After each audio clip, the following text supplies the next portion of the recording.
भारत में सुरक्षा की दृष्टि से गृह मंत्रालय के द्वारा निर्देशित सिविल डिफेंस मॉक ड्रिल आयोजन पूरे देश के 244 जिलों में किया जा रहा है, जिसमें से मध्य प्रदेश के 5 जिले भी शामिल हैं।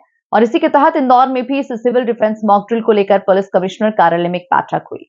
सुनिए किस तरह के दिशा निर्देश अधिकारियों के द्वारा दिए गए हैं। ये सिविल डिफेंस को लेके जो मॉक ड्रिल के निर्देश प्राप्त हुए हैं, उसके आधार पर हमारी सभी तैयारियां पूर्ण कर ली गई हैं। ये जो मॉक ड्रिल है 2 चरणों में की जाएगी। सबसे पहले तो 4 बजे से लेके जब तक ब्लैकआउट नहीं होता है 7:30 बजे तक, उस बीच में 3 मॉक ड्रिल्स की जाएंगी। एक मॉक ड्रिल फायर सेफ्टी को लेकर रहेगी, जिसमें कि अगर किसी बिल्डिंग में आग लग जाती है तो वहाँ पर कैसे रेस्क्यू और इवैक्यूएशन करना है।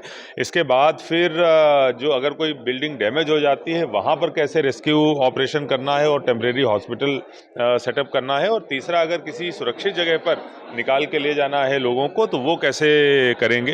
इन तीनों ड्रिल्स के लिए जो हमारा डेंटल कॉलेज है, रेजिडेंसी कोठी है और मेडिकल कॉलेज का बॉयज़ हॉस्टल है, इन 3 जगहों को चुना गया है। तो एक बार दिन में हम लोग ये तीनों एक्सरसाइजेस करेंगे। उसके बाद 7:29 पर जो सायरन है वो बजेंगे। हमने 12 जगहें चिन्हांकित की हैं जहाँ से सायरन बजेंगे। 2 मिनट तक पहला सायरन बजेगा, उसके बाद ब्लैकआउट होगा। 12 मिनट तक वो ब्लैकआउट चलेगा और 7:42 पर पुनः सायरन 2 मिनट बजेगा और उसके बाद बिजली जो है वो वापस रिस्टोर हो जाएगी। इस बीच में ज़रूर मैं आपके माध्यम से जनता से अपील करना चाहूँगा कि किसी तरीके का पैनिक ना करें, किसी की भी तरीके से घबराने की आवश्यकता नहीं है और किसी अफवाह पे ध्यान देने की आवश्यकता नहीं है। आप जहाँ कहीं भी हैं, अगर घर पे हैं तो जो वैकल्पिक लाइट आप होती है, लैंप या टॉर्च या फिर इन्वर्टर वगैरह, वो ऑन कर सकते हैं।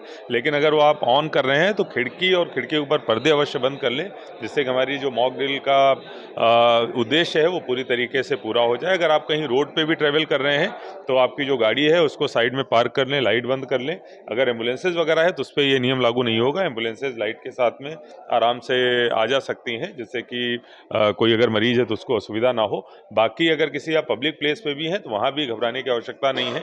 अगर कोई वैकल्पिक लाइट इत्यादि है भी, होटल है या रेस्टोरेंट है, तब भी अगर खिड़की बंद हो जाएगी, उस पर पर्दे हो जाएंगे तो हमारी मॉक ड्रिल की जो उद्देश्य की पूर्ति है वो हो जाएगी। जो मॉक ड्रिल हमें की जानी है वो हम 4 बजे से करेंगे एक मॉक ड्रिल और फिर हम 7:30 बजे से करेंगे जब ब्लैकआउट पूरा होगा। और इसके लिए तैयारियां पूरी कर ली गई हैं। स्थान हमने चिन्हित कर ली है जहाँ हमको ड्रिल करना है। और इसके साथ साथ जब ब्लैकआउट होगा उस समय 7:30 से लेकर 7:42 पर यानी 7:30 बजे एक लंबा सायरन 2 मिनट का बजेगा, जो कि ऊपर नीचे आवाज में जाएगा साइनसॉइडल फॉर्मेट में। उस समय ब्लैकआउट प्रारंभ हो जाएगा और जब भी 7:42 के ब्लैकआउट समाप्त होगा तो एक लंबा 2 मिनट का सायरन बजेगा, जिसकी व्यवस्थाएं की जा चुकी है शहर में। उस समय ये ब्लैकआउट समाप्त हो जाएगा। इस समय ब्लैकआउट के दौरान जो मूवमेंट में गाड़ियां रहेंगी उनकी भी हेडलाइट और जो पीछे की लाइट अपनी लाइटें बंद करके उनसे अनुरोध है कि जिस स्थिति में है वहां पे धैर्य और संयम के साथ इन 12 मिनट प्रतीक्षा करें। इस मूवमेंट जो होना है उस दौरान एम्बुलेंस और अन्य आकस्मिक सेवाएं जैसे फायर इत्यादि के लिए जो गाड़ियां जाएंगी उनको इनसे मुक्त रखा गया। तो हम इस प्रकार से अपनी गाड़ियों को खड़ा करें ताकि आकस्मिक सेवाओं के लिए जाने वाली गाड़ियों के लिए किसी प्रकार से कोई बाधा उत्पन्न ना हो। लोगों से ये अपील है कि कृपया अपने अपने घरों में अपने दरवाजे बंद कर लें, खिड़की के पर्दे खींच लें।